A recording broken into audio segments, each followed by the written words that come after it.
Баяғы заманда Бағдат шаһарында жоқшылықпен күні өткен бір кемпір мен шал тұрады екен. Олардың ортасында 8 жасар жалғыз ұл баласы болыпты. Кемпір үй ішімен айналысады да, шал ау тартып, азын-аулақ іліккен балықты талшық қып тамақ етіп күнделетеді екен. Бір күні баласы: «Әке, мен де ау салуды үйренейін, бүгін мені жібер» деп өтінеді.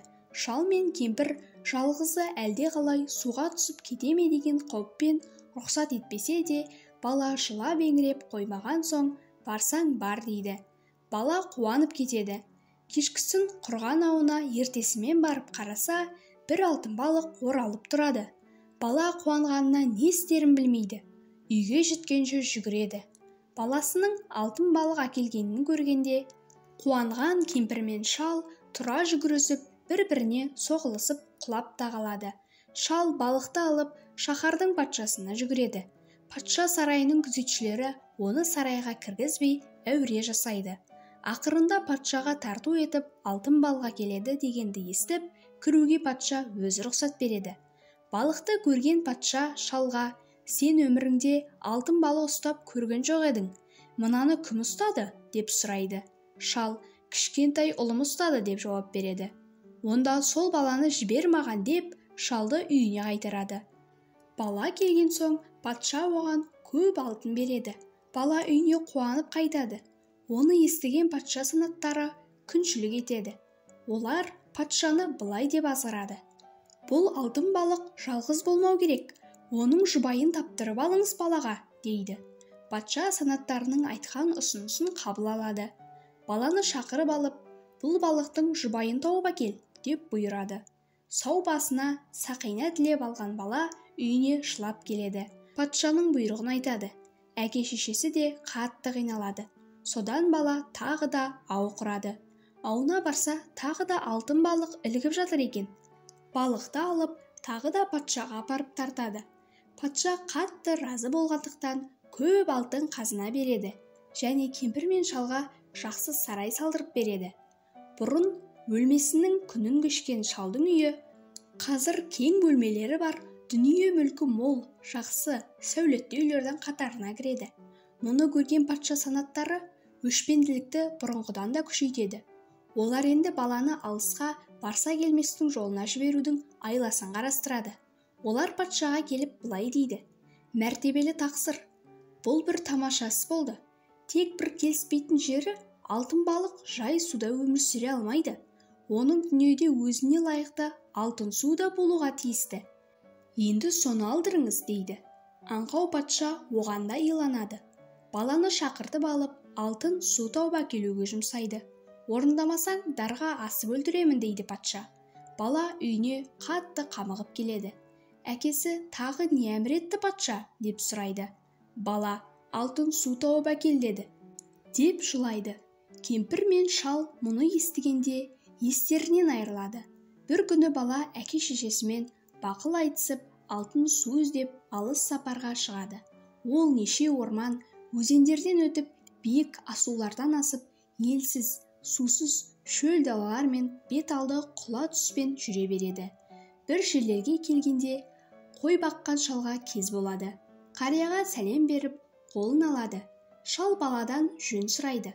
Бала өзінің Бағдаттық екенін, патшаның әмірі бойынша алтын су іздеп жүрген жан екенін айтады. Қойшы шал ұзақ ойланып сөйлепті. Тегі ондай су бар, бірақ оған жетіп алып қайту оңай емес дейді. Осы арадан 40 күншілік жол жүріп, үлкен дарияға кез боларсың. Одан кемеге мініп өтесің. Дарияның ол шеті мен бұл шеті өте қашық. Кеме жыл тәулігінде бір оралады.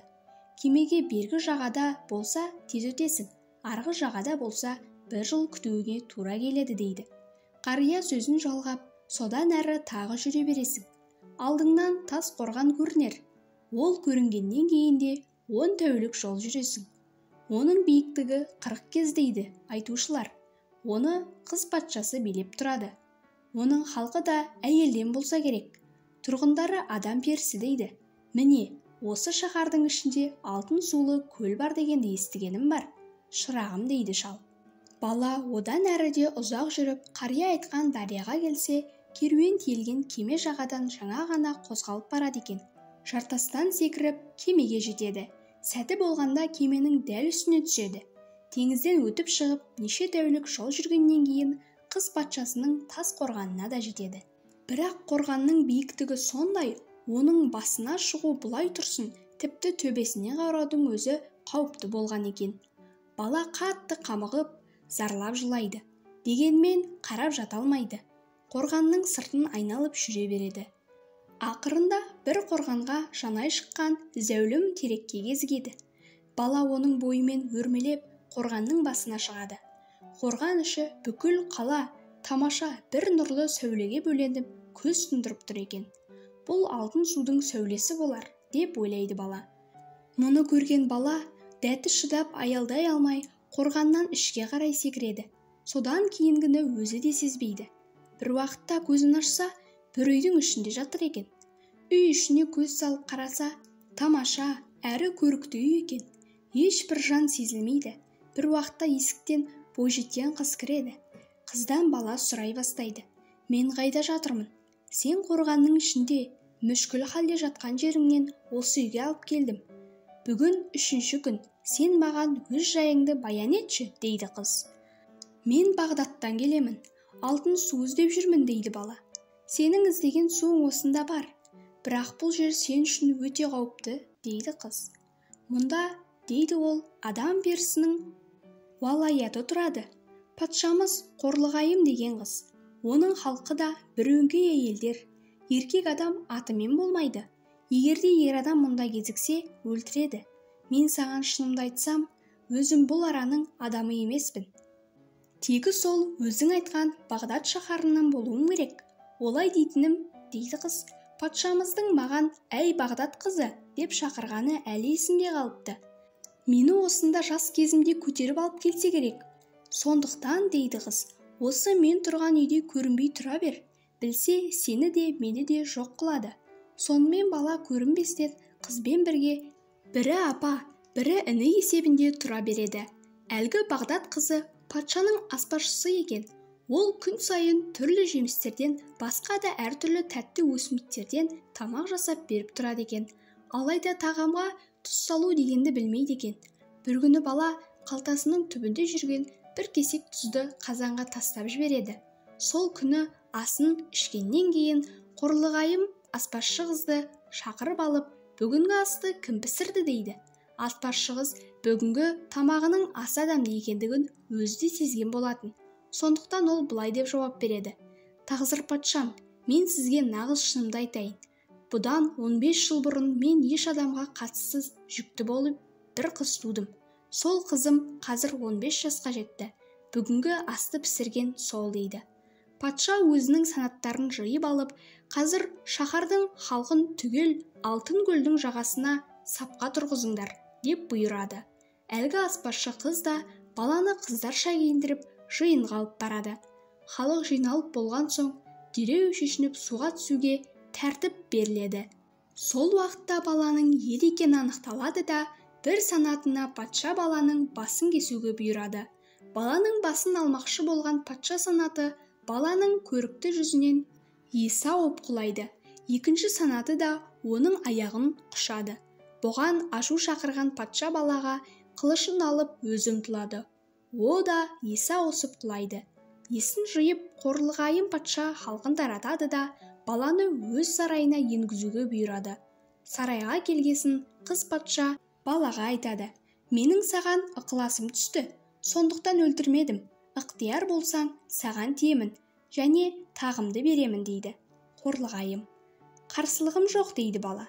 Бірақ сізге қояр бір тілегім бар, қабыл алсаңыз. Айт, дейді қыз патша. Мен елімнен шыққанда патшамыздың әмірі бойынша алтын су іздеп шығып едім. Сол іздегенім сіздің шаһардан табылды. Соны патшамызға табыс етсем деймін. Тілегім осы, дейді бала. Патша баланың тілегін қабыл алып, шолақ бері деген бас санатына бұйрық береді. Керекті мөлшерде алтын суды алып, және мына баланы қанатыңа отырғызып, Бағдат патшасына жеткіз, дейді. Бағдат патшасының сарайына алып келіп түсіреді де, шолақ бері былай дейді. Патшаңызға кіріңіз де, алтын балық жүзетін хауызды көрсетіңіз, және мен өзіңе керек болған кезде мынаны тұтата қоярсың деп шашынан 2 тал жұлып береді. Бала патшасына кіріп, бұйрығын орындап келгенін айтып, хауызды қараңыз дейді. Қараса, хауыз алтын сумен лық толып тұрады. Оны көрген патша хисабы жоқ сыйлықтар береді. Бала үйіне барғанда, әке-шешесі баласын танымай қалады. Қасірет пен қапалық шеккен сорлылар айтуымен әрең таниды. Олар баласының аман келгендігіне үлкен той жасап жатқанда, патшаның жауыз санаттары баланы қалайда жоюға әрекеттеніп жатады. Олар тағы да патшаға келіп былай дейді: «Зор мәртебелі патша ағзам, дәрежеңізді бұдан да жоғары болғанын шын ниетпен тілейміз. Сіздің алтын балығыңыз да бар, ол еркін жүзетін алтын суыңыз да болды. Әрине, тақсыр, бұған өзіңіздің данышпандығыңыз арқылы жетіп отырсыз. Екінші жағынан, біздің көмегіміз болғанын біліп отырсыз. Біздің сізге тағы да бір берер кеңесіміз бар. Айтыңыздар, бағалы ұсыныстарыңды тыңдауға әрдайым әзірмін» дейді патша. Ол мынандай: «Дүниеде 2 алтын құс бар дегенде естейміз. Енді соны алдырсаңыз, мәртебеңіз бұрынғыдан да артар еді» деп азғырады олар. Ақылсыз патша оған да иланады. Баланы шақырып алып, 2 алтын құсты тауып әкелуге бұйырады. Бұл жолы да бала үйіне қамығып келеді. Алайда ол қорлығайымға барып ақылдаспақшы болады. Шолақ берінің 2 тал шашын тұтатады. Солақ екен. Шолақ бері жетіп келіп, баланы алып қыз патшаға көзді ашып жұмғанша жетіп барады. Бала қыз патшаға өз патшасының тапсырмасын 2 алтын құсты іздейтінін айтады. Қорлығайым оны да өзі табатынын ескертеді. Шолақ беріні өзінің басқа елде патша болып тұрған ағасына жұмсап былай дейді: «Қорлығайым қарындасың ерге шығатын болды, соның тойына шақырды, және 2 алтын құсын шашуға алып келсін деп айтты дейді. Қарындасының тойына 2 алтын құсын алып, ағасы да келеді.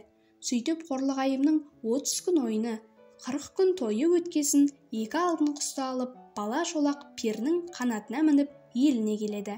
Патшаға 2 алтын құсты тарту қылып, тартқасын патша разы болып, патшалық тағына отыруға балаға өз орнын береді. Сөйтіп, кемпір шалдың баласы 2 елді өзі билеп, Қорлығайымды әйелдікке алып, барша мұратына жетіпті. Қорлығайымға аспазшы болған Бағдатты қыз сол баланың туған апасы кемпір шалдың тұңғыш қызы екен. Оны 5 жасында белгісіз нәрсе көтеріп алып кеткен екен. Ол да әке-шешесін көріп қуанышқа кенеледі.